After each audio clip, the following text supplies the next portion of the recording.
আসসালামু আলাইকুম। সবাইকে স্বাগতম সৌদি শরীফে ক্যালচো ক্যাফেতে। রাউন্ড অফ 16 আজকে রাত্রেই শেষ হয়ে যাবে। আর্জেন্টিনা ভার্সাস ইজিপ্ট এবং কলম্বিয়া ভার্সাস সুইজারল্যান্ডের খেলা। দুটোটাই হাই প্রোফাইল খেলা আমার কাছে লাগতেছে। হ্যাঁ, শক্তিমত্তা হিসাব করলে আর্জেন্টিনা ইজি উইন হওয়ার সম্ভাবনা বেশি। কিন্তু মারমুশ, সালাহ, আসর ওরা কিন্তু আসলে ডিফারেন্ট টাইপের ফুটবল খেলতেছে এবং যেকোনো কিছু কিন্তু হয়ে যেতে পারে। তবে হ্যাঁ, একটা জিনিস বলতে হবে যে মেসি যে ফর্মে আছে আজকেও গোল দিবে। যদি গোল না দিতে পারে তাহলে হয়তোবা আর্জেন্টিনার জন্য ডিফারেন্ট রেজাল্ট অপেক্ষা করতেছে। তারপরও যেটা মনে হচ্ছে অ্যাকচুয়ালি আর্জেন্টিনা জিতবে এটাই আমি বলছি। আর কলম্বিয়া সুইজারল্যান্ডের মধ্যে কিন্তু হাড্ডাহাড্ডি লড়াই হবে। ন্যারোলি সুইজারল্যান্ড কিন্তু পিছিয়ে আছে। কলম্বিয়া সুইজারল্যান্ডের সাথে ওয়ার্ল্ড কাপে 94 এও জিতেছিল। আনফরচুনেটলি সেই ম্যাচ জিতেও তারা গ্রুপ পর্যায়ে ক্রস করতে পারেনি।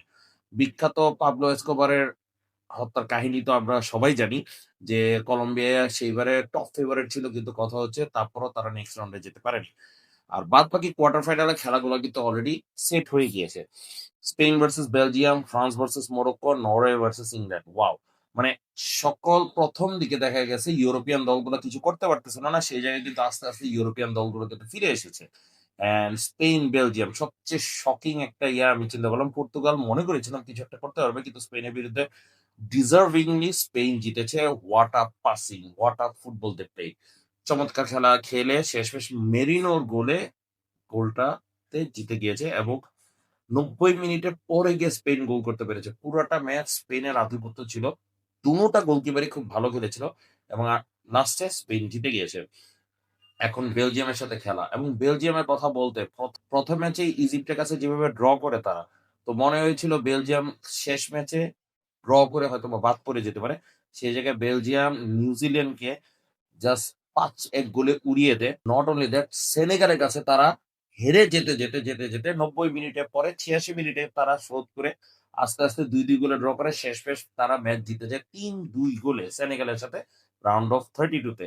এবং শেষ ম্যাচেও মানে গতকালকের ম্যাচেও ইউএসএ কে জাস্ট ৪-১ গোলে উড়িয়ে দেয়। তো বেলজিয়াম ভালোমতো কামব্যাক করেছে। এইবারে বেলজিয়ামের গোল্ডেন জেনারেশনের শেষ সময় এবং গতকালকে গোল্ডেন জেনারেশনের কেউই অ্যাকচুয়ালি খেলে নাই। ডি ব্রুইনো বেঞ্চে, লুকাকো বেঞ্চে, দিক্কাতালা ২ গোল করে এবং ট্রোসার্ড একটা অ্যাসিস্ট করে বেলজিয়ামকে ৪-১ গোলে জিতিয়ে দিয়েছে। তো শকিং বলা যায়। ইউরোপিয়ান দল হিসেবে বেলজিয়ামকে অন্তত এক্সপেক্ট করিনি এত দূর আসতে পারবে। সেই জায়গায় বেলজিয়াম চলে এসেছে। তো স্পেন ভার্সাস বেলজিয়ামের খেলা। তো এর আগে 1986 এ স্পেন ভার্সাস বেলজিয়াম ওয়ার্ল্ড কাপে খেলেছিল। শকিংলি ১-১ গোলে ড্র করে এবং পেনাল্টি শুটআউটে বেলজিয়াম নেক্সট রাউন্ডে চলে যায়। সেটাও ছিল কোয়ার্টার ফাইনাল। এইবারও কোয়ার্টার ফাইনাল। সেইবার ছিল মেক্সিকো হোস্ট। এইবারও মেক্সিকো কিন্তু হোস্ট। যদিও খেলা হচ্ছে ইঙ্গলউডে, লস এঞ্জেলিস। মোটামুটি স্প্যানিশ কলোনি ওইখানে বেশি। সো স্পেন এখানে আপার হ্যান্ড পাবে। আর স্পেন যা সুন্দর ফুটবল খেলছে, অবভিয়াসলি আমি বলব স্পেন এখানে জিতবে।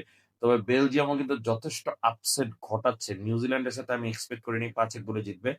আমি এক্সপেক্ট করিনি ইউএস এর সাথে তারা জিতবে। সেনেগালের কাছে আসলে বিশ্বই এক্সপেক্ট করে নাই যে তারা কামব্যাক দিয়ে জিতবে। তো সেই জায়গায় জিততেছে তাও রুডি গার্সিয়ার অধীনে। মানে one of the worst possible coach for Belgium and he is actually doing the miracle.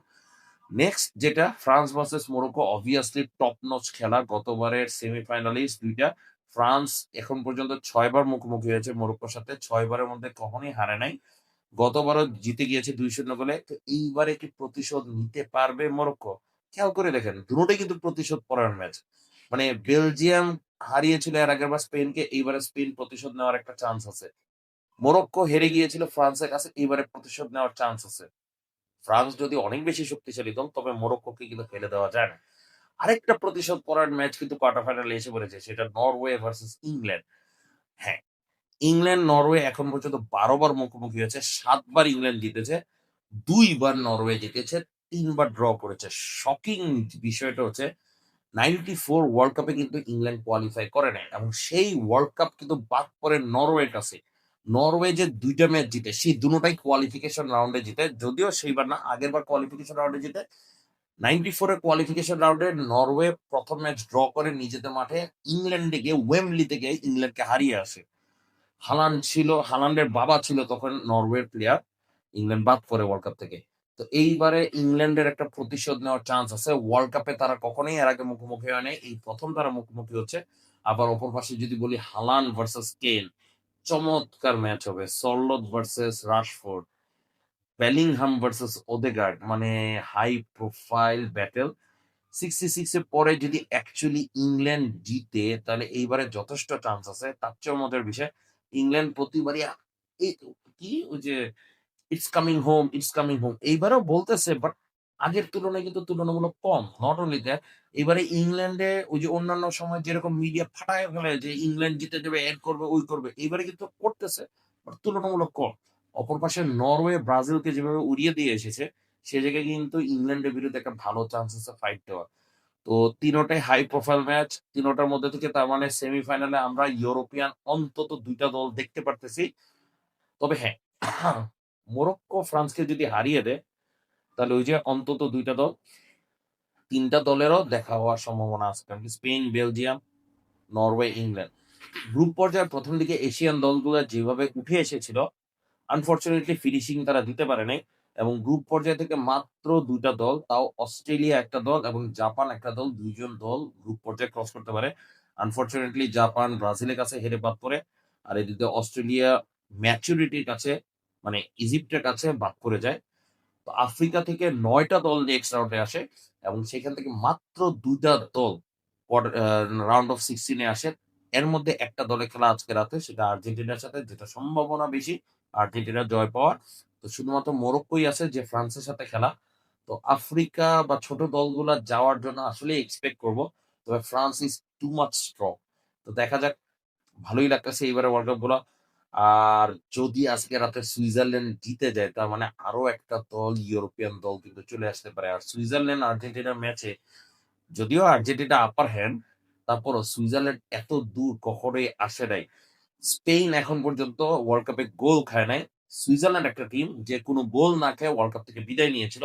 ওই রেকর্ডটা কিন্তু সুইজারল্যান্ড দখল করে রেখেছে। এইবারে কি স্পেন ওয়ার্ল্ড কাপ থেকে যদি বিদায় নেয়, গোল না খেয়ে বিদায় নেওয়ার সম্ভাবনা। অথবা প্রথমবারের মতো ইতিহাসে স্পেন যদি ওয়ার্ল্ড কাপ নেয় কোনো গোল না খেয়ে, it will B a different thing. And চমৎকার, জাস্ট চমৎকার। তবে স্পেনের খেলা যা দেখাচ্ছে, সত্য কথা বলতে গেলে স্পেন ডিজার্ভ করে ওয়ার্ল্ড কাপ। ফ্রান্সও ডিজার্ভ করে ওয়ার্ল্ড কাপ। এবং নরওয়েও যা খেলতেছে, নরওয়েও কিন্তু কিছুটা বলা যায় ডিজার্ভ করে। হ্যাঁ, ওই ডেবিউটেন্ট হালান্ড ডেবিউটেন্ট হিসেবে ৭ টা গোল দিয়ে দেয়। এবং এর আগে ডেবিউটেন্ট হিসেবে জা ফন্তেইন ফ্রান্সের 1954 এ সে কিন্তু সর্বোচ্চ গোল স্কোরার, ১৩ টা গোল করে এক আসনে। সেই জায়গায় সে ওয়ার্ল্ড কাপটা নিতে পারে না। তো এইবারও নরওয়ের হয়ে হালান্ড ৭ টা গোল করেছে, তাও ৪ টা ম্যাচে, ১ টা ম্যাচ কম খেলেছে।